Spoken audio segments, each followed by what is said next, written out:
torcedor vascaíno, fala torcedora vascaína, bem-vindos ao canal. Antes, confere aqui se você já se inscreveu no canal, se você curtiu o vídeo, né, compartilha, ative o sininho para as notificações para você não perder nada aqui do canal e que a gente possa cada vez mais crescer e atingir novos vascaínos, tá bom?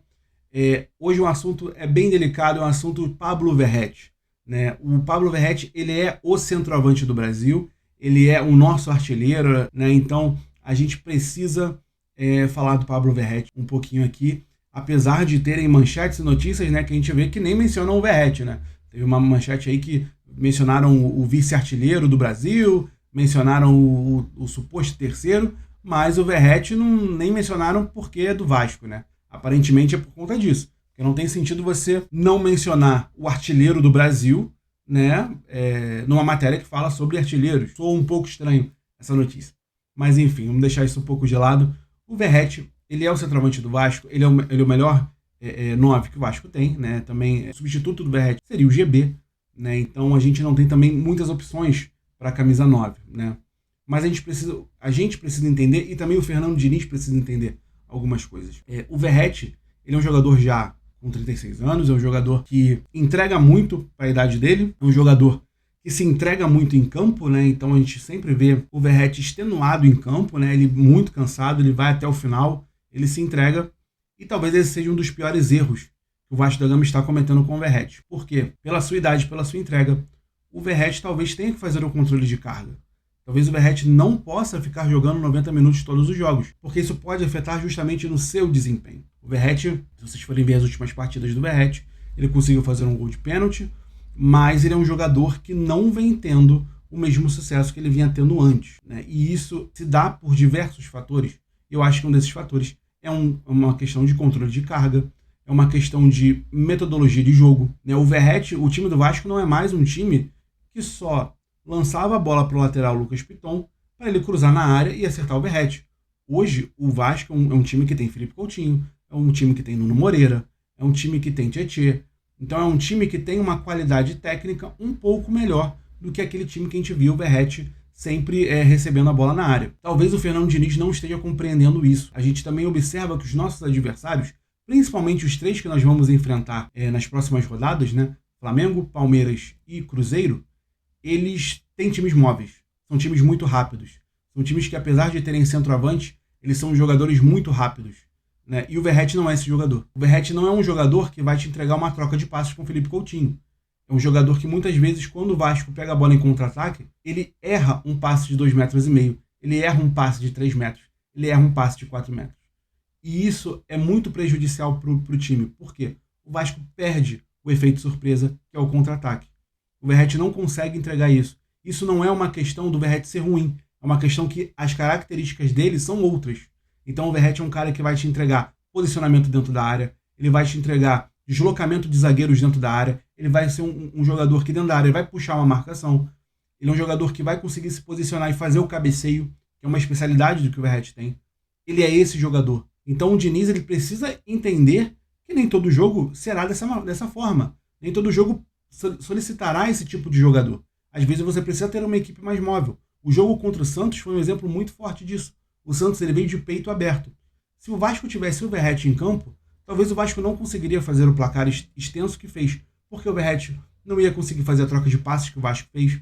A troca de passes do gol do Felipe Coutinho, a troca de passes do gol do Tietê, são provas disso. O Vasco tabelou dentro da área do Santos, gente. Ali na intermediária para a área do Santos. Então, não tem como a gente exigir que o Verratti faça essas transições, porque ele não tem essas características, isso são deficiências dele. Ele não vai entregar isso pra gente. E o Fernando Diniz precisa entender de uma vez por todas que ele tem opções técnicas e táticas, né? Um jogador que pode substituir o Verratti, ao meu ver, é o Matheus França. Por quê? Porque é um jogador mais móvel, obviamente, quando o Matheus França estiver em condições físicas e, obviamente, ele precisa jogar, né, para conseguir o ritmo de jogo. Seria interessante, às vezes, você ter no segundo tempo o Matheus França, já que você botou o Verratti no primeiro tempo, coloca o Matheus França. Ou então põe o Matheus França no primeiro tempo, coloca o Verratti no segundo, que aí você pega uma zaga um pouco mais desgastada, né, e ele vai ter um gás maior. Porém, não dá mais para o Verratti fazer 90 minutos todo o jogo. Não tem como. O Verratti, ele fisicamente, ele não vai aguentar. O corpo dele daqui a pouco vai sentir. E aí entra um perigo. Se o Verratti se lesiona, nós não temos um jogador nas características dele do elenco. Então é preocupante, sim, essa insistência no Verratti. Chega a beirar uma teimosia do Fernando Diniz em deixar o Verratti 90 minutos em campo. O Vasco às vezes precisa de um time móvel, o Vasco precisa às vezes de um time de mais mobilidade para justamente essas trocas de passe continuarem.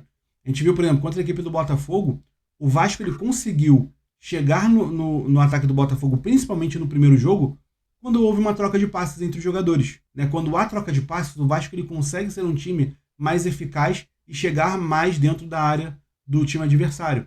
O Verratti ele é útil em certas situações, em outras ele não vai ser útil. E o Fernando Diniz precisa entender isso. O meu medo é que talvez ele entenda isso muito tarde e não dê mais tempo para o Vasco da Gama. Eu acho que o Vasco vai cair? No momento não. No momento não. Mas há a chance, há risco. Se o Fernando Diniz não compreender que ele precisa variar taticamente esse time, ele precisa às vezes não inventar, mas trocar peças com características diferentes, mas peças da posição, se ele não entender isso, talvez seja tarde demais para o Vasco da Gama. Então a gente, por exemplo, esse jogo contra o Flamengo, o Verratti vai ser útil com o Puma Rodrigues sendo o lateral que vai cruzar o maior número de bolas, porque o Paulo Henrique não é um lateral que normalmente cruza tão bem assim. É um lateral mais incisivo quando vai no ataque, um lateral que consegue fazer o toque por baixo. Mas será que o Verratti vai conseguir jogar nessa partida com o Puma? Porque o Puma Rodrigues ele é um jogador que está sendo improvisado. A gente tem o Leandrinho, que é um jogador que pode ser convocado para a seleção brasileira no Mundial Sub-20. Um jogador que é convocado para a seleção brasileira no Mundial Sub-20 não teria uma capacidade de jogar na lateral esquerda como reserva no Vasco da Gama? Eu acho que essa questão fica um pouco complicada para o Fernando Diniz responder. Como o jogador da seleção vai em todas as seleções de base do Brasil, né, é convocado e ele não tem capacidade de jogar, e você tem que botar um lateral direito improvisado na esquerda. Porque o que vai acontecer? Quando o Flamengo perder a bola e o Puma Rodrigues for fazer o contra-ataque, ele não vai conseguir cruzar com a perna esquerda, porque ele não tem essa habilidade. Ele vai parar e vai cruzar com a perna direita. Nisso, o lateral do Flamengo já chegou em cima dele. Nisso, os zagueiros já se posicionaram dentro de campo e já marcaram o Verratti. Vai ser muito mais difícil para o Verratti se desmarcar da zaga do Flamengo, que tecnicamente é muito boa e é superior ao Verratti, do que se a gente tivesse um lateral esquerdo de origem que pegaria a zaga do Flamengo de surpresa.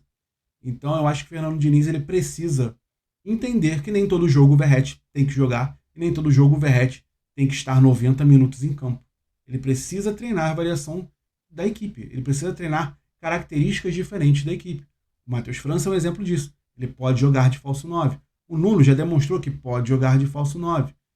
O Ryan, talvez a gente consiga improvisar o Ryan também de falso 9. Colocar o Andrés Gomes pela direita, que é o local onde ele gosta de jogar, e você não improvisa ele na esquerda.